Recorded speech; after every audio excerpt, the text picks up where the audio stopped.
আচ্ছা, এতক্ষণ ধরে আমরা গ্রাফের একটা বেসিক আন্ডারস্ট্যান্ডিং আমরা পেয়েছি। এখন আমরা গ্রাফটাকে কি বলেছিলাম? এটা হচ্ছে ডেটা রিপ্রেজেন্টেশনের একটা টেকনিক। এটা দ্বারা আমরা বিভিন্ন তথ্য উপস্থাপন করে থাকি। এখন এখানে যে গ্রাফটা দেখতে পাচ্ছি এটাকে আমরা ভিজুয়ালাইজ করছি, মানে এখানে ভার্টেক্স আছে, এজ আছে, এই জিনিসগুলো আছে, অ্যান্ড এটা কিন্তু আমরা খালি চোখে দেখতে পাচ্ছি। কিন্তু ধরো এই গ্রাফের যে ইনফরমেশনগুলো সেটা যদি আমি কোনো একটা সিস্টেমে ইনপুট দিতে চাই, ধরো কোনো কম্পিউটারাইজ সিস্টেমই হতে পারে, তো সেক্ষেত্রে আমি তো আর এইটার ছবি নিয়ে তাকে দেখাবো না। তো সেক্ষেত্রে আমি তাকে কিভাবে আমার এই ইনফরমেশনগুলো দিব তাকে? এখানেই অ্যাডজেসেন্সি লিস্ট এবং ম্যাট্রিক্সের কাজটা আসে। তো অ্যাডজেসেন্সি লিস্ট এবং ম্যাট্রিক্স হচ্ছে এই গ্রাফটাকেই আরেকটু ভিন্নভাবে রিপ্রেজেন্ট করার একটা ওয়ে। তো এই ওয়েগুলো কি বলে? প্রথমে আমরা অ্যাডজেসেন্সি লিস্ট সম্পর্কে জানবো, এরপর ম্যাট্রিক্সটা দেখছি। অ্যাডজেসেন্সি লিস্ট সম্পর্কে যদি আমাদের বুঝতে হয়, তো সেক্ষেত্রে আমরা জাস্ট একটা জিনিসই খেয়াল রাখবো যে আমার যে কোনো একটা ভার্টেক্স অন্য কোন কোন ভার্টেক্সের সাথে কানেক্টেড সেইটা নোট ডাউন করা।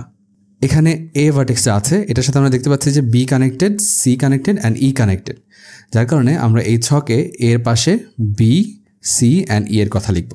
এরপর বি এর সাথে আমরা দেখতে পাচ্ছি শুধুমাত্র এ কানেক্টেড, যার কারণে বি এর পাশে আমি এ লিখছি। সি এর সাথে কে কে connected? D, E and A connected, এই কারণে এখানে এ, ডি অ্যান্ড ই লিখলাম। ডি এর সাথে সি এবং ই কানেক্টেড, এবং একইভাবে ই এর সাথে এ, সি অ্যান্ড ডি কানেক্টেড। আচ্ছা, এটা তো দেখলাম যে একটা আনডিরেক্টেড গ্রাফ এবং এখানে মাল্টিপল এজও নাই। তো আমরা যদি একটা ডিরেক্টেড গ্রাফ এবং একের সাথে মাল্টিপল এজ এবং লুপ এই সব কিছুর মিশ্রণে একটা অ্যাডজেসেন্সি লিস্ট করতে চাই, তো সেক্ষেত্রে কীভাবে করব? ডিরেক্টেড গ্রাফের ক্ষেত্রে আমরা জাস্ট একটা জিনিস লক্ষ্য করব যে টার্মিনাল ভার্টেক্স আছে কিনা, মানে যে কোনো একটা ভার্টেক্স থেকে অন্য কোন কোন ভার্টেক্সে এজ যাচ্ছে। এখানে আমরা দেখতে পাচ্ছি যে এ থেকে বি, সি, ডি, ই সবগুলোতেই এজটা যাচ্ছে। এখানে একটা এজ যাচ্ছে, এখানে যাচ্ছে, এখানে একটা, এখানে একটা। আবার এখানে যে ডি ভার্টেক্সটা আছে, এই ডি থেকে কিন্তু অন্য কোনো ভার্টেক্সে কোনো এজ যাচ্ছে না। এরপর বি এবং সি এই দুইটাতেই একটা করে লুপ আছে। তো এগুলো আমরা কিভাবে প্রকাশ করে থাকি অ্যাডজেসেন্সি লিস্টে? প্রথমে আমরা এটা লিখে দিই। এ থেকে আমরা দেখতে পাচ্ছি যে বি, সি, ডি, ই সবগুলোতেই যাচ্ছে। তো এই কারণে আমরা এখানে 4টা ভার্টেক্সের কথাই লিখলাম। এরপর বি থেকে ডিতে তো যাচ্ছেই, বি থেকে আবার নিজের দিকেও একটা এজ ফিরে আসছে। তো এই কারণে বি এর টার্মিনাল ভার্টেক্স হচ্ছে বি এবং ডি। একইভাবে সি এর ক্ষেত্রেও আমরা লিখতে পারি এভাবে এ, সি, ই। কিন্তু ডি থেকে অন্য কোনো ভার্টেক্সে আমাদের এজ যাচ্ছে না, যার কারণে ডি এর জায়গাটা আমরা ফাঁকা রাখবো। ডি এর জায়গাটা ফাঁকা রেখে আমরা ই এর টার্মিনাল ভার্টেক্স লিখে দিলাম বি, সি, ডি, এবং এটাই হচ্ছে আমাদের অ্যাডজেসেন্সি লিস্ট। আচ্ছা, অ্যাডজেসেন্সি লিস্ট তো দেখলাম। এখন অ্যাডজেসেন্সি ম্যাট্রিক্স সম্পর্কে আমরা একটু ধারণা নিব। ধরো এখানে আমরা একটা কোয়েশ্চেনে নিলাম, ধরো এখানে লেখা আছে যে use adjacency matrix to represent the digraph. তো সেক্ষেত্রে এখানে দেখতে পাচ্ছি যে আমরা একটা অ্যাডজেসেন্সি ম্যাট্রিক্স তৈরি করব, মানে একটা ম্যাট্রিক্স। এক্ষেত্রে আমাদের একটা থার্ড ব্র্যাকেট দেওয়া দরকার। এরপর আমাদের টেকনিকটা হচ্ছে আমরা সেই ম্যাট্রিক্সটার রো বরাবর আমরা প্রথমে এলিমেন্টগুলোর নাম লিখে নিব। রো বরাবর লিখে এরপর কলাম বরাবরও লিখে নিলাম।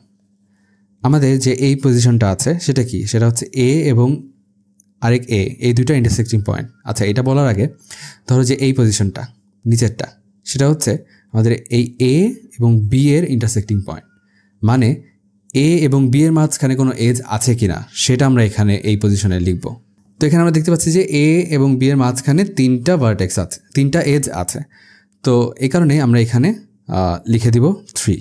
এরপর এই পজিশনটা দেখো, এখানে আমরা চেক করব এ এবং সি এর মাঝখানে কোনো এজ আছে কিনা। আমরা দেখতে পাচ্ছি যে সি এবং এর মধ্যে কোনো কানেকশন নাই, যার কারণে এখানে আমরা লিখে দিব 0। এরপর এই পজিশনে এ এবং ডি এর মধ্যে চেক করব। আমরা দেখতে পাচ্ছি যে এ আর ডি এর মধ্যে 2টা ভার্টেক্স আছে, এই কারণে এখানে লিখে দিলাম 2। এখন এই পজিশন যেটা, সেটা হচ্ছে এ থেকে এর মাঝখানে কোনো ভার্টেক্স আছে কিনা, মানে আরেক কথা এখানে কোনো লুপ আছে কিনা। আমরা দেখতে পাচ্ছি যে এখানে কোনো লুপ নাই। তো সেক্ষেত্রে এখানে এ এবং এর ইন্টারসেক্টিং পয়েন্টে লিখে দিব 0। এখানে দেখো সি যেটা, সেখানে কিন্তু একটা লুপ আছে, মানে সি, এই যে এই সি এবং এইটার ইন্টারসেক্টিং পয়েন্টে আমি একটা 1 লিখে দিলাম। এটা দ্বারা বোঝাচ্ছে এখানে একটা এজ বর্তমান, মানে একটা লুপ আছে। এবং এই একই কথাবার্তাগুলো ব্যবহার করে আমরা পুরো ম্যাট্রিক্সটাকে প্রকাশ করে ফেললাম। তো এটাই হচ্ছে আমাদের অ্যাডজেসেন্সি ম্যাট্রিক্স। আচ্ছা, গ্রাফ রিপ্রেজেন্টেশনের আরেকটা টেকনিক হচ্ছে ইনসিডেন্স ম্যাট্রিক্স। এটাও একটা ম্যাট্রিক্স হবে, নাম থেকেই বোঝা যায়। এই ম্যাট্রিক্সটার মধ্যে আমরা হচ্ছে ভার্টেক্স এবং এজ এই দুইটা সম্পর্ক রিলেট করে গ্রাফটাকে রিপ্রেজেন্ট করার চেষ্টা করব। এক্ষেত্রে আমরা ড্র বরাবর আমাদের এজগুলোর নাম লিখছি। তো এই পজিশনে আমরা কি দেখব যে আমাদের যে ভার্টেক্স V1টা আছে এটার সাথে কি আমাদের E1-এর কোনো কানেকশন আছে কি না। আমরা এখানে দেখতে পাচ্ছি যে হ্যাঁ, এজ 1 যেটা আছে সেটা V1-এর সাথে কানেক্টেড, যার কারণে আমি এখানে লিখে দিব 1। এরপর ধরো এই পজিশনে আমাদের V2-এর সাথে E1-এর কোনো কানেকশন আছে কি না। আমরা দেখতে পাচ্ছি V2-এর সাথে আমাদের E1-এর কোনো কানেকশন নাই, যার কারণে আমরা এখানে লিখে দিব 0। এবং এইভাবেই বাকি ঘরগুলো পূরণ করতে হবে। এক্ষেত্রে জাস্ট আমরা দেখছি যে কানেকশন আছে কিনা, যদি থাকে তাহলে 1, যদি না থাকে তাহলে 0। তো এইভাবেই আর কি অ্যাডজেসেন্সি ম্যাট্রিক্স, অ্যাডজেসেন্সি লিস্ট, ইনসিডেন্স ম্যাট্রিক্স এগুলো দিয়ে আমরা গ্রাফকে ভিন্ন আরেকটা উপায়ে রিপ্রেজেন্ট করতে পারি।